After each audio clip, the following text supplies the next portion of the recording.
tenido oportunidad de leer el libro, pero por lo que os he oído, pienso que es motivo de un gran debate. Y ya que Manolo ha citado al CAUM, yo soy también Manolo, pero más conocido en internet por Manolo Madime. Entonces, yo fui uno de los jóvenes que vinimos a este CAUM cuando esto era un parnasillo de intelectuales, cuyo presidente era Primitivo de la Quintana y Luis Rosales, primer vicepresidente del Comité Ejecutivo. Bueno, hay que decir que aquí se ha citado a Vicente Romano, pero hay jóvenes y personas mayores como Manolo Benchen, por su edad y sus problemas físicos está muy impedido, pero que fue el alma de este club. Y tengo que decir que el Club de Amigos de la UNESCO está constituido desde el 1959, pero estuvo 2 años sin funcionar. Y ya en 1961, aprovechando que en el centro aragonés, que estaba entonces en la calle Hortaleza 84, se cedieron el local para que allí el parnasillo tuviera lugar. Y llegamos los violentos, dimos un golpe de Estado democrático y en una asamblea nos hicimos con el poder y nos planteamos coger el local de Tirso de Molina, que estaba totalmente destruido, y lo pusimos el bono de albañil y lo pusimos fenomenal para el cine. A Tania le he mandado un vídeo donde de alguna forma explicamos eso de una forma muy resumida. Y bueno, lo que quería decir, entrando en el tema, que efectivamente yo fui miembro del Partido Comunista, pero fui expulsado en el año 69 por intentar criticar el libro de Santiago Carrillo, después de Franco que escrito en 1965, donde planteaba que el proceso de transición de la dictadura franquista tenía que ser hegemonizado por la dictadura democrática capitalista. Y entonces, en fin, ese libro fue la antesala de su gran obra Eurocomunismo y Estado.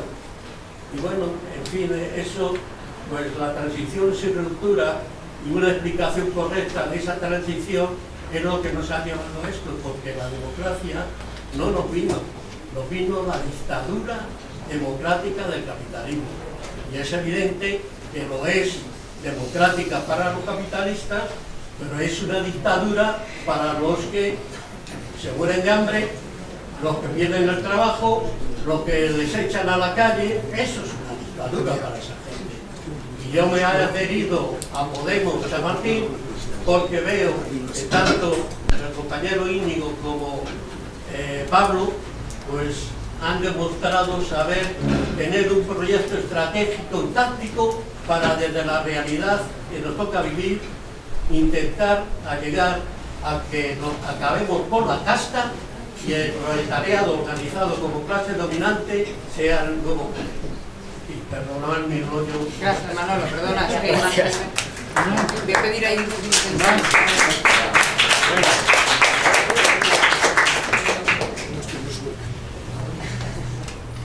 Yo voy a ir a un tema un poco concreto de lo que todos planteabais, un poco como impugnación del sistema euro de la Unión Europea, y en esa recuperación de la soberanía, del patriotismo, en este caso, ¿no? De ese patriotismo entendido en la tradición de Miguel Hernández también, que usaba bastante. Sois varios: Pedro Montes, Alberto Montero de la Universidad de Málaga, tú mismo, el propio Julio, últimamente, digamos muy notoriamente, que se está abogando muy claramente y muy abiertamente por la salida del euro. Eso sería una faceta de esto que habéis planteado, de esa impugnación, ¿no?, de la Unión Europea. todos vimos hace 2 años, 2-3 años, lo que sucedió en Grecia cuando amenazó Syriza con ganar por primera vez unas elecciones, ¿no? La amenaza directa de un golpe de Estado por parte de la Unión Europea a los griegos, un golpe de Estado económico, en lo soberano, etc.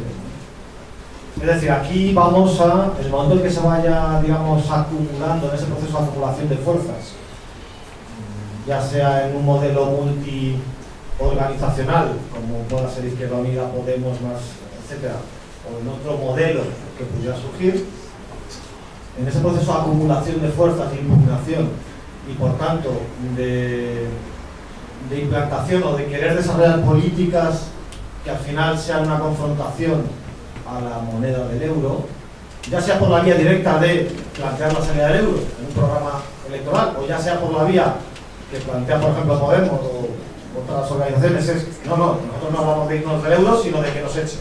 Nosotros vamos a hacer. A mí las dos alternativas me dan igual, lo que importa son las políticas que se plantean. En definitiva, lo que quiero decir es, cuando eso vaya sucediendo y esa acumulación de fuerzas se vaya produciendo y vaya tomando un cierto cariz hegemónico, digamos que arreciarán por parte del poder esas manifestaciones e incluso digamos, amenazan de golpe directamente, como se vivió en Grecia y como viviremos aquí en España, ¿no? Entonces, esa superación de ese gran Everest, que es la amenaza real con los poderes mediáticos que ellos tienen del euro no se puede salir porque es una catástrofe, etcétera, y la población ante ese estrechamiento ideológico que decía Íñigo, de solo nos podemos mover en lo posible, eso solo se puede hacer con pasión, o hace falta también una pedagogía a esa población, ¿no? Es decir, solo es posible con la trascendencia de la pasión, o hace falta pedagogía, con lo complicado que es hacer pedagogía de la salida del euro con la cierta catástrofe que supone a corto plazo salir del euro también. Perdón por la sanción. Vale, voy a pediros que seáis ahí como agilillos porque si no, luego de que responder, supongo que todos queremos hablar porque somos así de trotas, entonces acabamos a las 1000. Sí, buenas. Mi pregunta es la siguiente. Al hablar del proceso de construcción europea como un proceso que ya de por sí era un proyecto como de hegemonía alemana, lo que se me plantea a nivel histórico es si eso fue así al principio, cuando se formó la Comunidad Económica Europea, porque según lo que alcanzo a entender, en ese punto Francia y Alemania más o menos estaban en un equilibrio de fuerzas,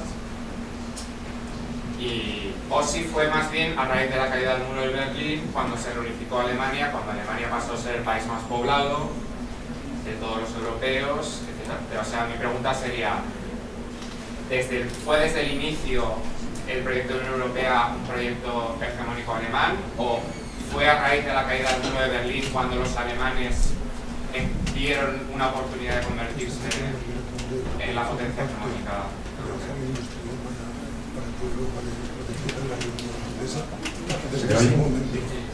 Bueno, yo quiero centrarme en la parte final de la intervención de Manolo Monedero. Primero felicitarle a él y a todos los ponentes. Y mi pregunta es muy sencilla. Ha hablado usted como alternativa de una especie de confederación europea alternativa a la Europa realmente existente, a la Unión Europea alemana del euro, para plantar cara a la talasocracia, supongo que anglosajones, de Estados Unidos, el Reino Unido, etc. Bien, como usted ha hablado antes de correlación de fuerzas, creo que Diego Report también, yo planteo lo siguiente. Ahora mismo el euroscepticismo en toda Europa, y creo que las elecciones europeas, salvo en España, lo han probado bastante, no tiende precisamente a fuerzas políticas que tengan una ideología pareja a Podemos o Izquierda Unida, sino más bien como las que tiene el Frente Nacional en Francia. Y Marine Le Pen, junto con otras fuerzas europeas, como pueden ser la extrema derecha finlandesa, húngara, eslovaca, o Amanecer Dorado incluso en Grecia, apuntan que ellos quieren otra Europa, también precisamente, pero en sentido identitario, lo que se llama en ciertos ambientes de tercera posición, es decir, neofascismo, y tendiente a unirse, a unificarse con Rusia, una especie de Eurasia que, por cierto, tiene un gran teórico en el Kremlin, o cercano al Kremlin, como es Alexander Lubin, que no sé si alguna gente lo conocerá, creo que ni sí. Salía en el Le Monde Diplomático. Mi planteamiento es el siguiente. y es un poco tirarme a la piscina, ¿por qué las izquierdas españolas, y más ahora, y más teniendo en cuenta que se aboga por tomar ejemplo de los países latinoamericanos, y teniendo además en cuenta que es muy difícil para un país como España, de un tamaño medio, con una población de 47 millones de personas, ¿por qué nunca se ha planteado, en vez de un cierto europeísmo alternativo, tender a una unión política con el otro lado del charco? Es decir, frente a una talasocracia anglosajona, una talasocracia iberoamericana, en clave socialista internacionalista, con una moneda única, vamos, así de simple. ¿Por qué no se integra España y Portugal en el ALBA? En vez de tender hacia Moscú, ¿por qué no tendemos hacia México, hacia Caracas, hacia Buenos Aires, hacia Brasil? ¿Por qué nunca se ha planteado esa visión política en las izquierdas? Simplemente eso. Cortamos aquí porque son preguntas tan gordas, tan gordas, tan gordas. Van tres, que cortamos, y luego ya podemos hacer una segunda. ¿Queréis intervenir vosotros?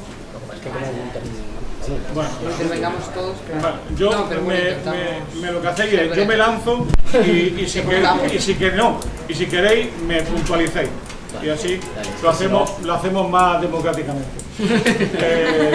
Como siempre comité central. Vamos a ver. Voy a empezar para que no se me olvide por la última intervención. La pregunta es, ¿por qué en España la crisis del régimen y la crisis de la Unión Europea no ha generado un proceso fascista o de fascistización? Es una pregunta muy importante. ¿Por qué? Porque eso tiene que señalar lo que yo decía al final de mi optimismo, ¿no? Eso se lleva a 15 años, a mi juicio. Es decir, en España, por razones histórico-sociales, por una dictadura que está todavía cercana, el 15M ha inoculado una cultura democrática, social muy abierta en las nuevas generaciones que la hacen susceptible ahora de ir mucho más lejos. Yo eso lo considero enormemente importante. Y creo que es lo que está detrás de las transformaciones que estamos viendo en tiempo real cada uno de nosotros. Eso lo voy a recoger al final, pero me interesaba meter esa idea a fondo para sentirnos orgullosos de nosotros mismos. Yo lo diría al revés de lo que se le adjudica al pobre Ortega, que se le adjudica todo lo peor, siempre. Que es Europa como problema y España como solución. Que es justamente la hipótesis de la que yo parto. Pero no parto porque me guste mi país y porque me gusta el Zamora y porque me encanta Burgos y hasta mi tierra, que soy de Jaén y andaluz. No, simplemente por una razón que yo creo que es muy importante. Aquí se está levantando un territorio de hombres y mujeres jóvenes que se muestran disponibles para una acción justiciera, para una acción liberadora. Y esa disponibilidad me hace ser un realista bien informado sobre la gente de este país y las futuras transformaciones. Yo creo que eso nos debe de dar a nosotros un impulso de ánimo serio y bien fundado. ¿Esta Europa era así desde nacimiento, para entendernos? Yo creo que la Europa se puso en pie fundamentalmente, a mi juicio, porque los tanques de la Unión Soviética estaban en Berlín. Y porque se terminó el imperialismo europeo en todas partes. Por cierto, el imperialismo europeo no lo terminaron la Unión Soviética, lo terminaron Estados Unidos, porque fue aquello que llamamos luego el neocolonialismo. Es decir, Estados Unidos quiso siempre sustituir el dominio imperial británico por el suyo. Y puso en pie un orden económico y social internacional que fuese capaz de hacer eso. En ese contexto estaba Europa, y en ese contexto estaba poner un dique, una contención a la expansión, entre comillas, de la Unión Soviética. La Europa y la OTAN, la Unión Europea, perdón, y Europa han estado siempre íntimamente unidos. Se puede decir que el ADN de la Unión Europea, de lo que se llama los padres fundadores, Chevènement tiene un libro excelente sobre Monet, justamente las Foutes de Monet, donde él explica muy bien quién era Monnet y cómo actuaba. O sea, en el fondo, se puede decir que había varios discursos en los padres fundadores en función de que para poner freno a la revolución tenían que construir una alternativa reformista a esa revolución. Y esa alternativa reformista fue una alianza entre cristianos sociales, demócratas cristianos y socialdemócratas en Europa. O sea, para impedir la revolución había que demostrar que las reformas valían tanto más que la revolución. Y eso ha estado girando durante muchos años en la construcción europea. Tanto es así que el europeísmo acrítico que ha habido en España siempre tenía mucho que ver con la presencia de miles de millones de personas españoles y españolitas que estaban de inmigrantes en Europa y que dijeron, esto sí, por fin, esto merece la pena. Y que cuando ingresamos en la Unión Europea, pues todo pareció que iban, como decían en mi tierra, a atar los perros con longaniza. Luego nos dimos cuenta, cuando llegó la troika, que la longaniza se la quedaban arriba y que nos llegó muy poco abajo. La otra parte, ¿qué es lo que pasó en medio? Porque el hecho originario de la construcción europea mutó porque dejó de existir la Unión Soviética y el peligro de la revolución. Al no haber peligro de la revolución, no lo hicimos todos socialdemócratas, como pensaban muchos dirigentes comunistas que se pasaron a la socialdemocracia corriendo en aquella época. Lo que ocurrió es que la crisis del sujeto revolucionario puso en crisis al sujeto reformista. Y lo que terminó siendo la crisis de los partidos comunistas termina siendo la crisis de los partidos socialdemócratas. Y hoy la socialdemocracia no es otra cosa, como decía Benedetti, que la mano izquierda de la derecha. Es decir, la izquierda neoliberal, que cada vez tiene más dificultades para encontrar un territorio diferente al territorio de la derecha neoliberal, que es la que sigue a los poderes económicos. En medio pasó eso, pero pasó dos cosas más. Una, y fundamental, la ampliación hacia el este. Lo que Estados Unidos llamó la vieja Nueva Europa. Donde Estados Unidos puso como condición previa el ingreso en la OTAN. Y solo desde el ingreso en la OTAN, es decir, que esa parte de Europa, que iba a ser anticomunista, y la contención de lo que quedara, que era Rusia, como estamos viendo ahora en Ucrania, esa parte anticomunista debería de ser fundamental para derechizar a Europa y impedir cualquier veleidad de una Europa política, porque a mayor extensión, menor integración. Y eso siempre ha funcionado en Europa.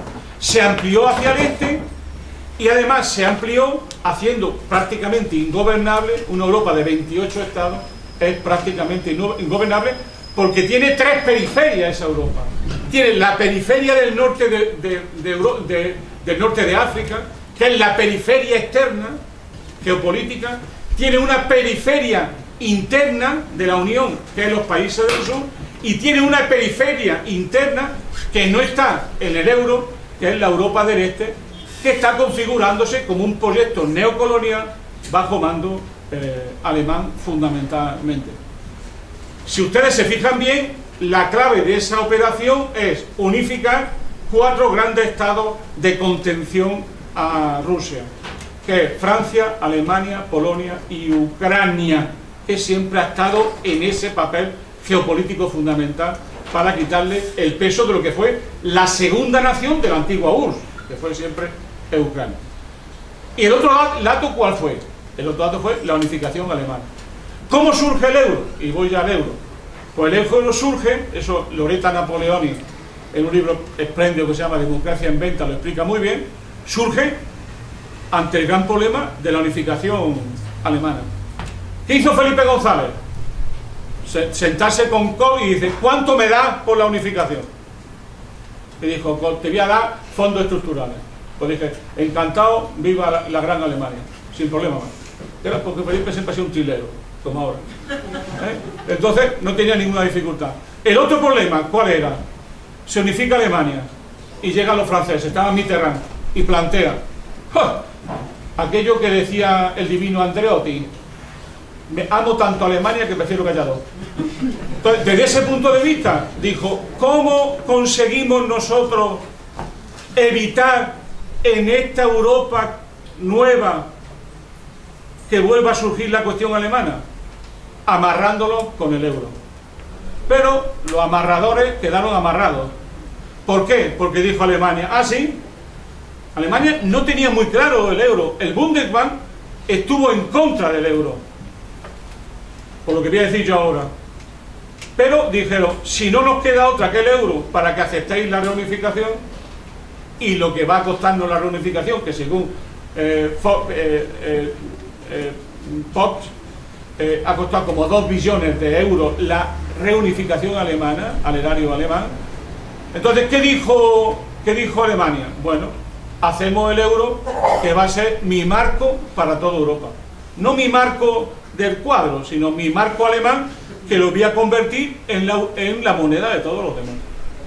¿Qué problemas tiene el marco alemán convertido en euro? Es lo que se llama un sistema.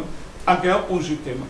Tiene que ver con un papel específico, que es el Banco Central Europeo, que es un banco que tiene como único objetivo la lucha contra la inflación, que tiene prohibido rescatar al Estado y tiene permitido rescatar a la banca. Un presupuesto público de la Unión Europea que, aprobado por los dos grandes partidos, no puede superar el 1% del PIB hasta el año 20. Es decir, hay toda una estructura que convalida la existencia del euro. Ahora bien, esto ya lo dijimos nosotros en los años 90 con Maastricht. La convergencia nominal va a suponer una divergencia cada vez más fuerte real. ¿Qué es lo que ha conseguido el euro? Es generar un centro rico y un pobre empobrecido. ¿Qué ocurría? Que eso no se notaba antes, porque estaban los fondos estructurales y la economía funcionaba. Pero ¿cómo funcionaban las economías del sur? Endeudándose hasta los dientes. Y por cierto, ¿quién eran los acreedores? Pues básicamente Alemania, básicamente Holanda, básicamente Austria, los Estados Unidos y Gran Bretaña. Es decir, el sur ha creído acompañar el desarrollo vertiginoso de la Europa del euro, endeudándose, llegó la crisis y eso se rompió. Quiero ser breve y para terminar. Conclusión. Yo le paso siempre la batalla del euro a los que mandan. Mi convicción es que el euro es inviable para al menos los países del sur de Europa.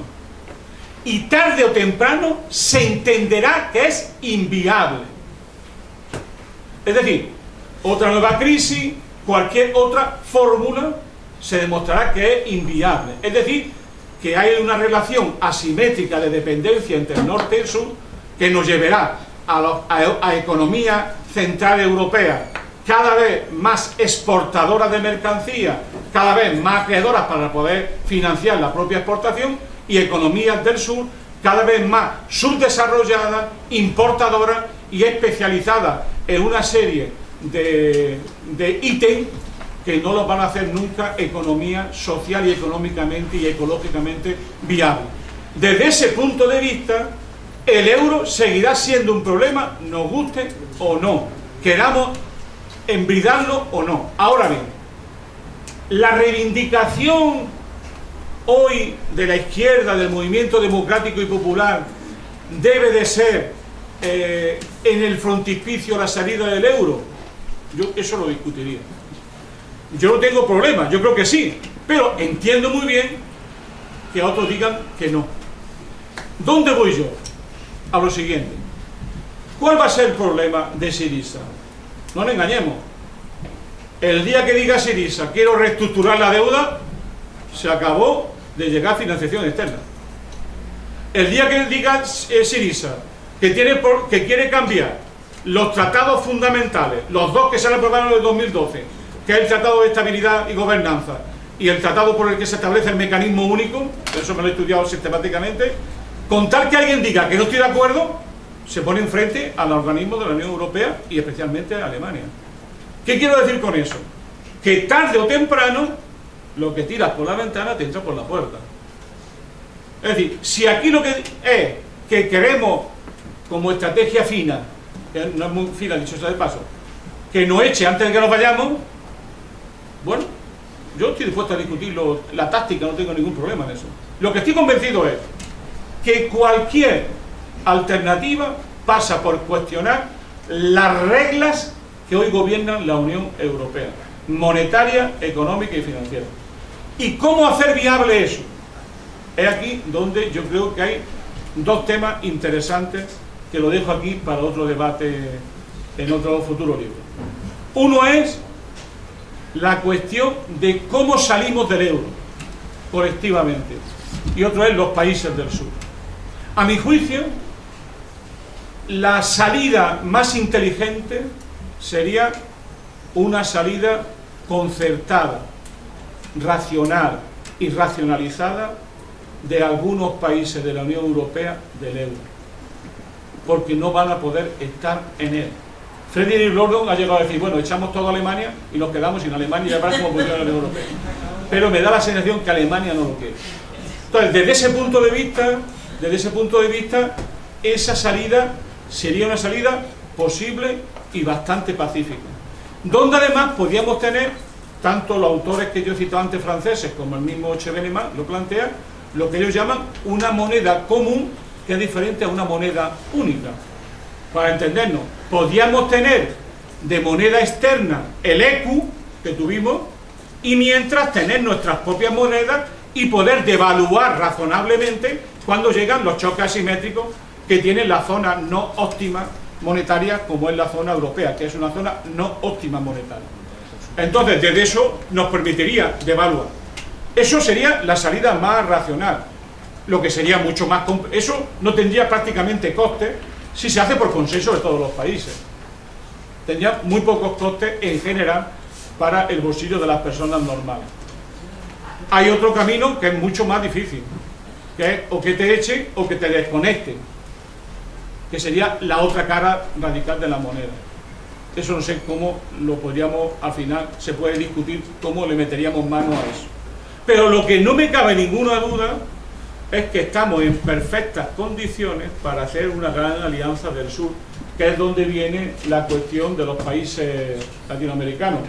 Algunos de los que aquí estamos tenemos larga data en ese tipo de cosas. Somos de una cosa siniestra que se llama el FEPS. Ustedes no lo sabrán, pero es un organismo siniestro que nos financiaba el siniestro y terrorífico gobierno venezolano. Pues aquí estamos algunos que somos del CEP y que estuvimos por aquellos lares haciendo trabajos muy interesantes. Bueno, en esos trabajos tan interesantes que hacíamos y tan felices que hacíamos, pues había una cosa fundamental, que era empaparnos de la realidad latinoamericana. El problema de fondo es muy simple. Te lo respondo así. De pronto, estas cosas que teníamos en Izquierda Unida, una época nos dio por besarle los morros al camarada Zapatero, y entonces alguien nos dijo, oye, ¿quieren hablar con alguien de Relaciones Internacionales de Izquierda Unida en el Ministerio de Asuntos Exteriores? Bueno, pues va un compañero que conozco muy bien y llega allí y lo recibe en el Palacio de Santa Cruz, que es un magnífico monumento.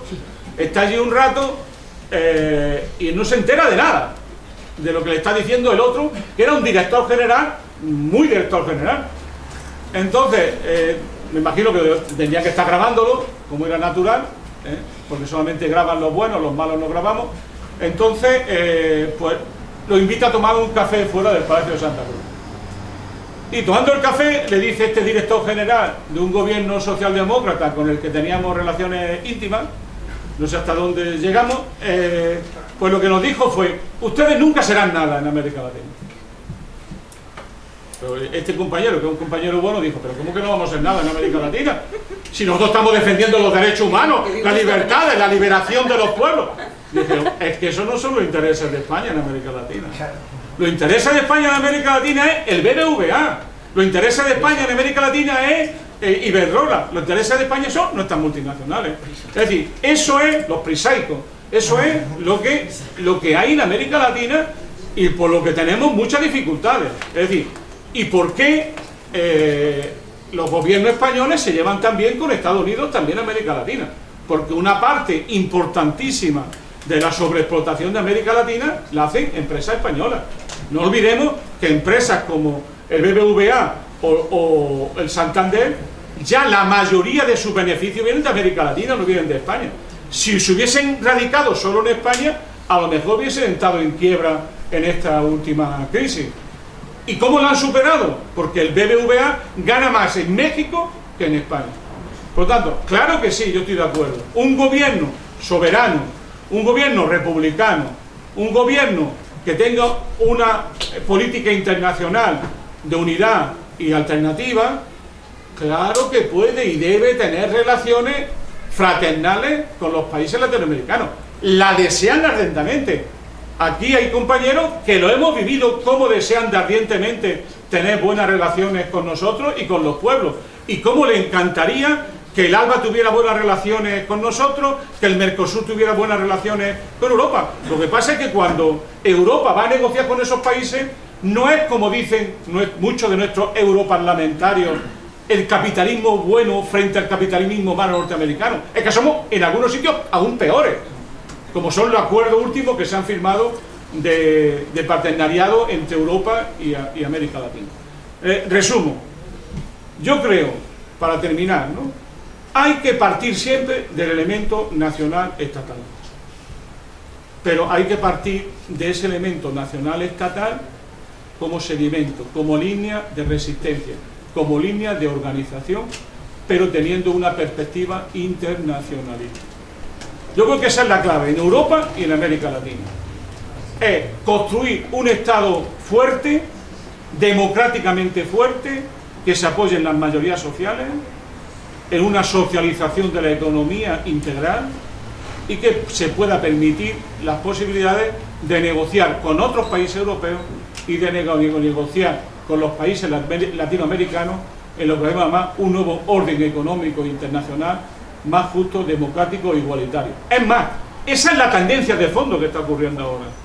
Lo que está ocurriendo con la subalternidad europea al imperialismo norteamericano es que teníamos la oportunidad inmensa de ser copartícipes y actores en esta nueva redistribución del poder, con una Europa mucho más autónoma, con una Europa con relaciones privilegiadas con la potencia emergente y con el mundo latinoamericano. Y hoy lo que somos es pura y simplemente, no diré el patio trasero de Estados Unidos, porque eso lo tienen otros países. Lo que somos los aliados subalternos de una hegemonía norteamericana en decadencia.